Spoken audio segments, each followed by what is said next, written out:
Hello everyone, happy Saturday. So, let's just say for an instance, you have a VE Commodore. First of all, I'm just going to reset this real quick and everything. Say you got a VE Commodore and you bought yourself a new cluster because your old one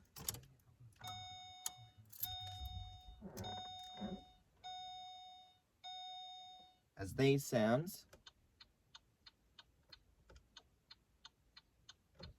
and it has all the green lights, and you just want to get something that'll be maybe better. Well, I'm going to teach you guys how to take out your VE Commodore cluster. So let's get started. Alright, so what you want to do, you got the little thing down here to adjust your steering wheel. You want to drop your wheel all the way down and all the way forward, and then bring that thing back up so it stays like that. Now what you want to do, probably preferred is grab a plastic pry tool, or if you just don't sort of care, you can grab a flathead, maybe put some electrical tape over it, but peel up from where the clips are. There's one here, one, it's hard to see, but maybe the wheel in the thing will, nah, I'll show you the clips anyway. But you sort of just want to make your way around the dash strip, carefully obviously. It'll sound like you're breaking it, trust me, you're not. Alright, so we got the dash strip out. The clips I was talking about, one here, that's here. This one, that's here. You'll see like where the clip gaps are. The middle one, if you're peeling it from the sides, that'll be like one of these two here. These will, like these two middle ones here. If you're prying it from the sides, it's going to be a bit more difficult, so I always like to pull one, try and get myself through the middle, pull that, and then just go from there. Again, be careful with your dash strip. Make sure all these little white tabs are still on the strip if it's not broken. Some other Commodores, they may break. Now I actually have removed the two bottom screws because they are pains, but I think one fell through the dash. But through this little hole here, you got a screw, and then you got another screw on the other side. You want to take those out, and you want to be really careful with the magnet because there's a dip down just here, and it goes fully like down to the floor dash. So it's always best to be as careful as you can with these screws. I've managed to get one fell down, I think, but yeah. You got 3 screws on the top, all flat Phillips heads, so we are just going to remove those. Try not to lose any of your screws. It's not fun losing screws, and I've done it a couple times, so just be obviously like really careful and all that. Or if you're getting yourself a new cluster fascia, like for instance I got the blue one, and I originally had the standard Omega one, there's also a way to get that stuff out. Now preferably, this little steering wheel column, I'll show you. This little steering wheel column thing does come out, just pulling up here, but I'm not going to do that because the amount of times I have to sneak it through there, sneak things through there on both sides, it's not fun. Above here, you got the 3 screws, this middle one. If you don't remove this, but the steering wheel's all the way down, it's going to be a pain to get to when it's trying to get in. So try what you can. It's not easy, but yeah, definitely try what you can. Alright, so I just went ahead and removed that little bit there. It just makes it easier to get to the screw there if it's not tight like what I've done here. But then it's like a really good process, an easy process to do. Definitely easier than doing the front bumper loads of times. Oh yeah, you also want to be careful about screws falling in here. So what I would prefer you do is put some sort of cover over this where the steering wheel column goes. I've had screws fall down through there twice. The first time was when I had to test this one and it fell down. Luckily the guy had a magnet, but when I tested it, it fell down through there and I can't get it. I don't know where it is. But when you're undoing this middle one, specifically the middle one, you just want to be very, very careful. Make sure when you're undoing the screw, it will, I don't even know if I'm undoing it or not, but you get the point. So it's a bit of a difficult one to get to. I can't even tell if it's loose or not. A smaller screwdriver would probably help, but I've just done this screw quite tight for some reason. I think I'm getting it. Yeah. Ooh. Okay, so it fell in this little leather boot thing. Thank God it fell in that direction there. But yeah, so now you got the 3 screws out. What you want to do, grab the top up here, pull down, get the 3 screw holes above the dash, and then what I would do, pull down from both sides while you're pulling. On the bottom here, where the cars are, pull up so it gets out of the dash and out of the thing, and just maneuver it around. And then that's your bezel there with the 2 cars on there. My favourite part is the cars. Right, so now you're left with an open sort of field. I will show you. Alright, so we're left like this, and it's a more simple process than you think. So you got screws, just 4 screws. They're very easy to get to, they won't fall anywhere.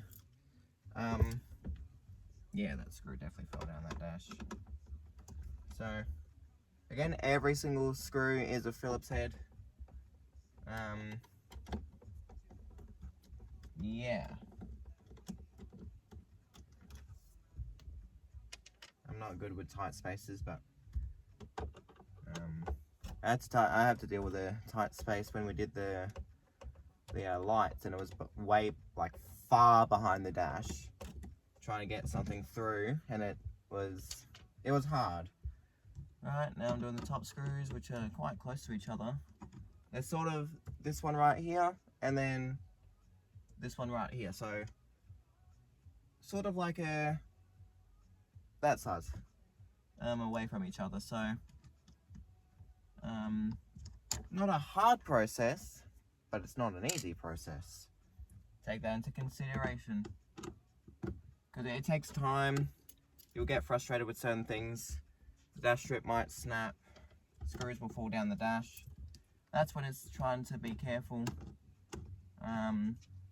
But I've had the screws fall down the dash multiple times I've done this, so it's always best to have the car off, because you'll have to move these a couple of times, and if the car's on just accessories, these will start wiping. So it's always best to have the car off.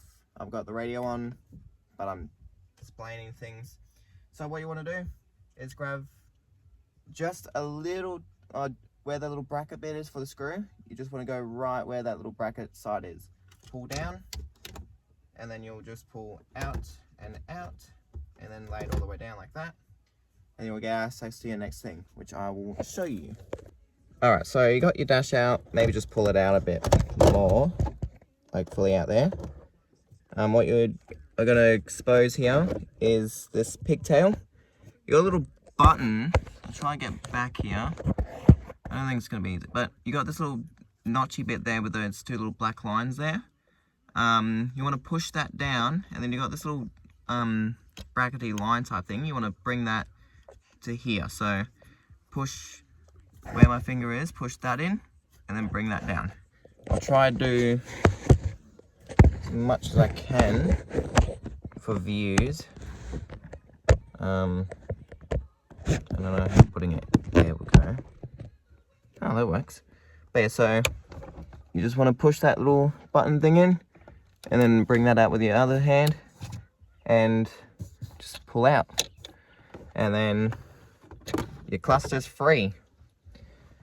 Now I'm actually going to try and see if I can figure something out with something. I don't know what I'm going to do, but I'll figure it out. But you are left with that. And then just getting it in, I'll do a separate video. But you got both your clusters there. We'll put you back there because we got to look at this new one here. So you just want to maneuver the brackets around the steering wheel and the cluster around the stuff. You just want to find the whole bit there, and then we'll stop there. You just want to bring the little pigtail back up. You don't have to do anything, you just got to bring it up and it will lock that little button into place and it won't move out. Sneak the cluster back in. You do have little tabs on your dash bit down here. Ooh. So where my finger is pointing, you got little like plus things. You want to put the bottom gap. You want to put this bottom gap in that little plus bit. So that's what you should do. And then it'll sort of lock into place. But now you got yourself, maybe it will, there we go. Now you got yourself a red screen with 104,000 kilometers and new sounds. And it comes up with that because it's not coded to the car. And it's got the stability control system fault. But now you got white lights, red little bits down here, and it just looks so much better. And then the indicators as well.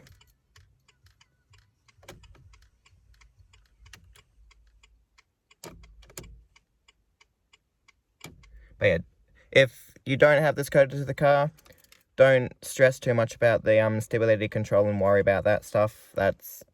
It's normal for that to happen. I specifically picked the SV6 one for certain reasons because, you know, it looks nice. But 370 kilometers of range, little ding. But yeah, so soon I'm going to have to code everything back into the car. I'll code this into the car. If anyone out there is able to do any of that, I've got Instagram, TikTok, and all that, or comment on my video. It's Mr.ve.sv6.2008 as the TikTok one, and then my username for Instagram is just @CooperReed, no spaces, EADE, and then obviously you got the YouTube, just comment on that. And yeah, if you got reprogramming stuff and good price, I don't particularly want it too expensive, but yeah, so that's how you get the cluster out. I'm going to do the video of how to get the cluster back in, and yeah, I'll see you all later.